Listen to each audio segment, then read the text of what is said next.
Uno que prende ahorita su Neshama se pega con la Neshama de Rabbi Shimon Bar Yochai. ¿Sabes lo que significa todo el año que estés con la Neshama de Rabbi Shimon Bar Yochai? Entonces le dije acá a Jajam Yosef, precioso esto, nunca visto. Mínimo high, $18,000. Ojalá que se llegue, lo que se llegue. Pero mínimo, Jajam Yosef, todos ustedes los presentes, que se pudo estar aquí, adelante, que siga la venta. Nos honramos con la presencia de Rab Shlomo Tawil, de los grandes del mundo, reconocido a nivel mundial. ¡Un aplauso!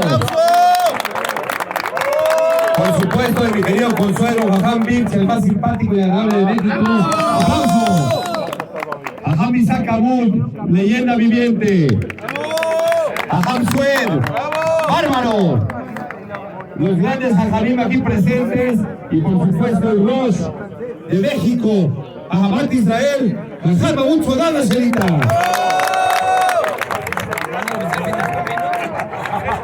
Seguimos con la venta.